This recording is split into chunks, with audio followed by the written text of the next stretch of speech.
Project, and I'm sorry, you're here on behalf of the Family Freedom Project and yourself. You're the senior fellow and you're for the bill, correct? That's correct. Thank you. My name's Brandon Logan. I am senior fellow with Family Freedom Project.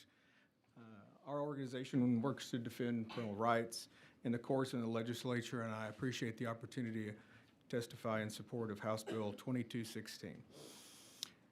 Chairwoman Hull already mentioned the State of the Judiciary speech that Chief Justice Blacklock, in which he said that termination of parental rights is the civil death penalty. He also said that it's a process that's anything but therapeutic.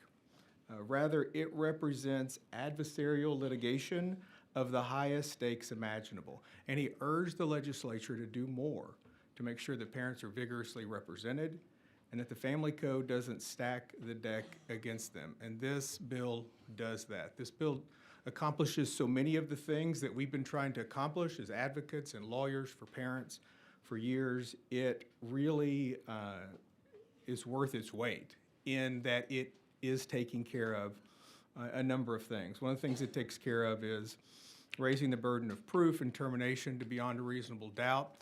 The burdens of proof in cases you will know are reasonable suspicion, that's for something like a traffic stop. For probable cause, that would be something like a search warrant.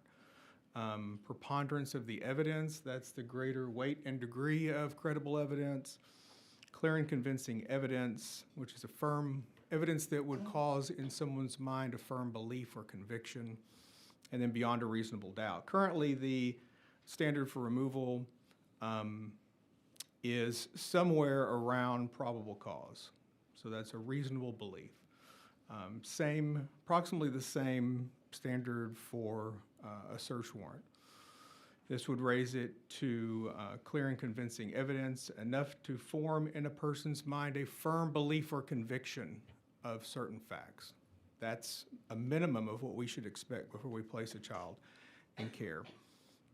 Same with beyond a reasonable doubt. The current burden of proof for termination is clear and convincing evidence, and this would raise that burden to beyond a reasonable doubt. If this is going to be the civil death penalty, if we're going to terminate the parental rights of approximately 60% of Texans, we only reunify about 33% of families that we work with. If we're going to terminate that many people, we ought to. If we're putting that many people to the civil death, we ought to have a higher standard. The bill requires active efforts.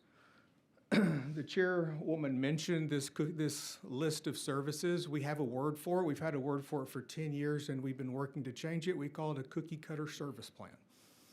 Every family has a family plan of service that talks about the things that you need to do to get your kids back.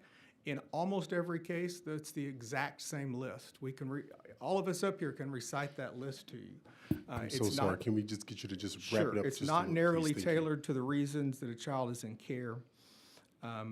Active efforts requires that there be a nexus and that the department of the SSCCs be working actively. I'd be surprised if Texans thought that the state was working passively to keep kids at home or to get their kids back home. So we would just ask you to support the bill. I'm happy to take any questions.